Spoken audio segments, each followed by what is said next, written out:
Ever wondered how one song can completely change the course of a movie? And before we dive in, a friendly reminder to hit that like button and subscribe. Your support keeps us going. Now let's talk about Back to the Future and what made Marty McFly's rendition of Chuck Berry's Johnny Be Good so spectacular.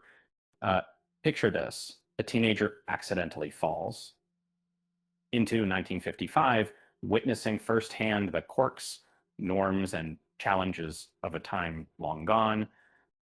Marty begins his time in Hill Valley as a fish out of water, cautiously navigating Doc Brown's instructions about not interfering with the timeline, arresting. Um, and then, yet, as the story unfolds, you know, something shifts. And Marty starts to break those very rules, irreverently joking about being Calvin Klein and going so far as to play an iconic rock and roll number long before it was even written. But what prompts Marty to unleash such bold moves?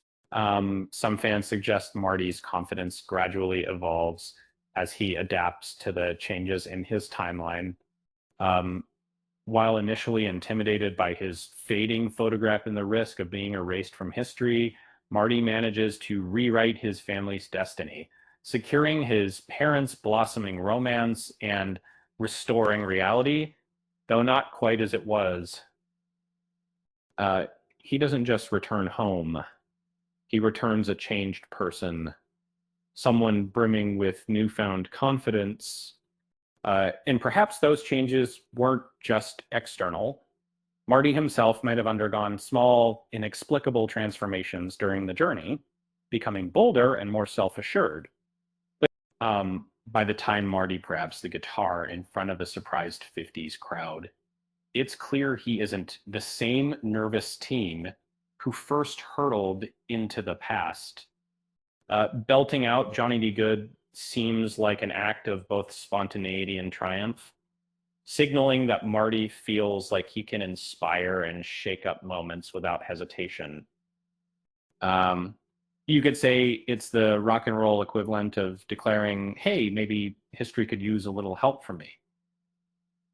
And the ripple effects of confidence, of Marty's growing confidence, carry through the sequels, Back to the Future Part 2 and Part 3. We see a recurring theme, Marty's disdain for being labeled a coward. This dynamic is noteworthy because it wasn't emphasized in the original film, making fans wonder if an altered timeline is to blame. Um, could Marty have grown up learning from his bold parents that standing tall against adversity mattered, hence why cowardice stings more in a rewritten past? Uh, uh, Furthermore, Marty's path to self assurance um, mirrors his efforts to inspire his father in 1955. As Marty nudges George McFly to confront his insecurities, he inadvertently uplifts his own sense of self-worth. It's almost poetic that Marty's pivotal moment, rocking Johnny Be Good with Electric Cool, reflects the confidence he helped instill in someone else. It's as if Marty finally learned that history isn't always something to fear. Sometimes it's something you can help right. If Marty does retain some memories from his original timeline, it adds a tender layer to the film's ending. On one level, it's heartbreaking to think Marty might feel apart from this new version of his family, where everyone's futures seem brighter. Yet reconciling fragments of both timelines might mean Marty can enjoy his new life while cherishing the lessons his old reality taught him. Um, And here's a fun thought. Can we just take a moment to appreciate Marty's audacity in introducing Chuck Berry's cousin to a song that hasn't even been recorded yet? Talk about creative borrowing. Who knew saving your family's future could also jumpstart rock and roll history?